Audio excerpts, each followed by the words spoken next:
Por falar em eleição, o pacote de bondades do presidente Lula prevê a injeção de cerca de 227 bilhões de reais na economia nesse ano. Parte das medidas são neutras do ponto de vista fiscal, como a isenção do imposto de renda, que vai ser compensada por aquele imposto mínimo para os chamados super ricos, mas o pacote gera um alerta de risco inflacionário. A gente conversa então com o Arnaldo Lima, que é economista e líder de RI da Apollo Capital. Arnaldo, seja muito bem-vindo. É um prazer ter você aqui. Chico, Irajá, saúde a todos que estão nos assistindo. Arnaldo, eu queria começar perguntando exatamente sobre o projeto que concede exatamente a isenção do imposto de renda para aqueles que ganham até R$ 5.000, mas eu queria atrelá-lo a um outro fator que envolve exatamente essa concessão de crédito subsidiado, de dinheiro barato para uma miríade de categorias e, evidentemente, também pensando em determinadas faixas de renda. O quanto essa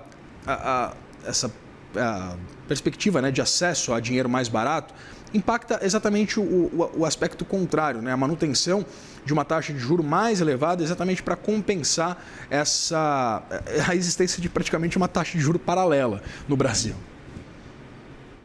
Perfeito. Acho que é bom registrar que a gente vem fazendo reformas estruturantes, e antigamente a gente tinha TJLP ali pelo banco, pelo BNDES, e isso foi reduzido, criou-se a TLP, isso criou inclusive um mercado de crédito privado muito robusto, Então, naquele momento também tinha uma taxa bem atrativa, e isso não implicou em aumento da taxa de investimento do Brasil, Então, esse é o nosso grande desafio de longo prazo, aumentar a nossa taxa de investimento para que a gente tenha um crescimento da economia sem gerar pressões inflacionárias.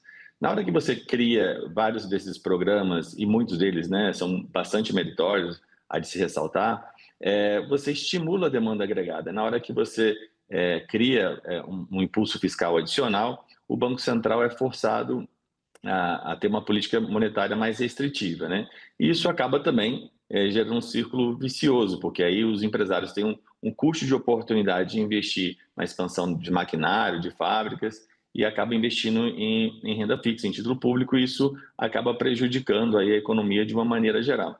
Então, em linhas gerais, a nossa preocupação é que muitos desses programas temporários acabam se tornando permanentes, A lei eleitoral, ela foca muito nos últimos 6 meses para não aumento de concessão de despesa de pessoal, mas vários desses programas são criados, depois eles acabam sendo incorporados aí dentro do orçamento, e isso gera uma grande dificuldade de equilíbrio das contas públicas. O fiscal, no final do dia, ele tem 3 funções, Estabilização macroeconômica, eficiência alocativa e redução das desigualdades e combate à pobreza.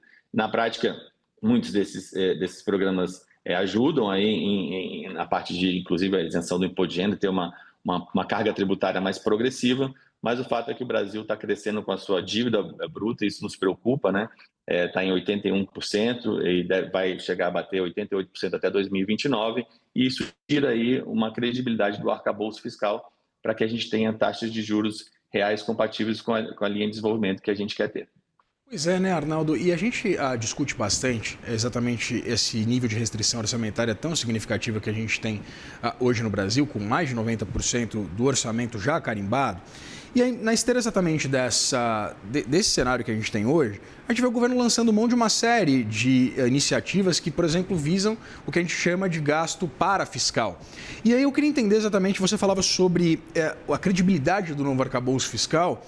A gente pode considerar que a gente vai ter que, de fato, discutir a regra fiscal a partir do ano que vem? Porque a regra poderia ter virado, inclusive, uma regra de papel?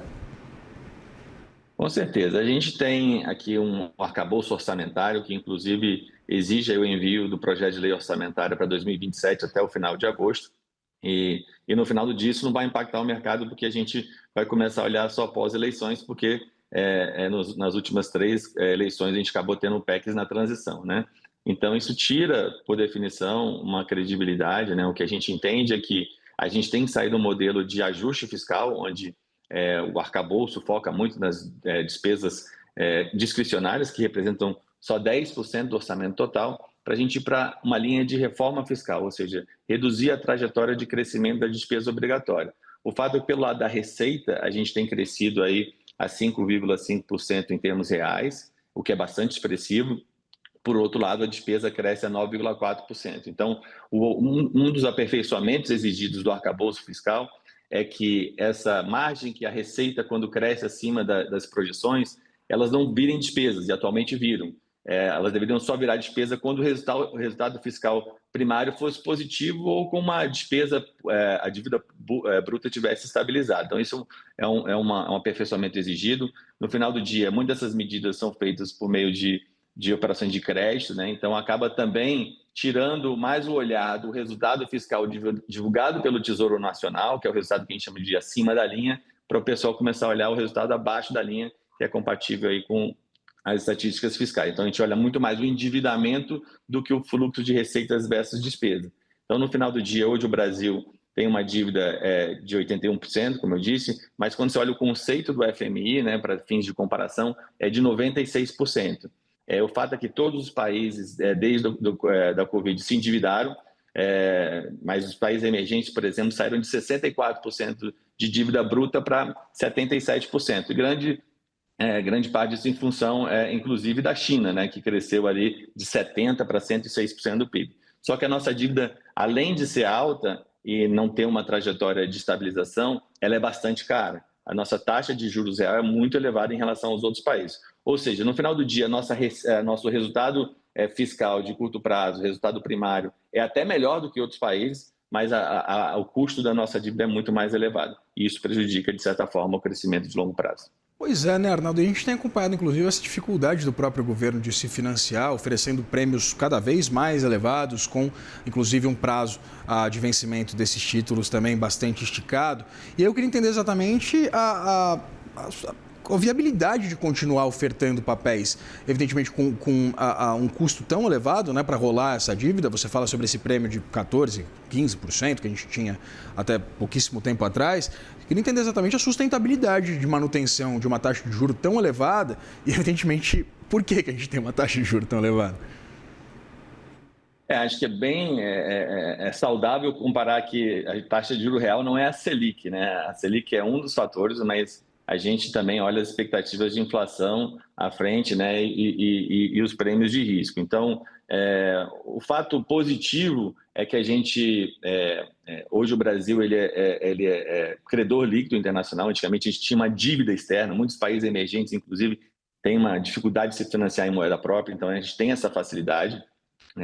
Isso quer dizer que a gente tem uma credibilidade internacional, mas falando em eleições, que foi o quadro anterior, acho que o grande projeto deveria ser a gente voltar a ter grau de investimento, né? Então, as medidas têm que ser para além de medidas de curto prazo, deveriam ser medidas voltadas para o desenvolvimento, né?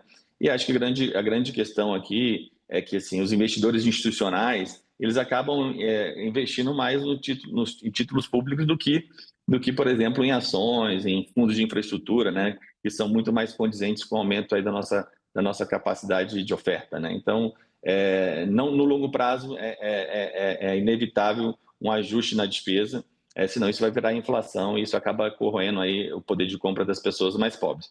Uma das medidas que me chamou bastante atenção é você utilizar, por exemplo, o fundo social, né? Eu fico, de certa forma, um pouco frustrado porque ajudei na criação do Fundo Social, muito inspirado no Fundo de Petróleo da Noruega, né, em 2009, 2010. E hoje a gente não está pensando na justiça internacional, a gente não está pensando numa sustentabilidade financeira intertemporal, a gente está criando mais inflação e mais dívida para os nossos filhos, né? Isso gera um problema muito grande porque a gente não está tendo um efeito de riqueza, como aconteceu, por exemplo, na Noruega.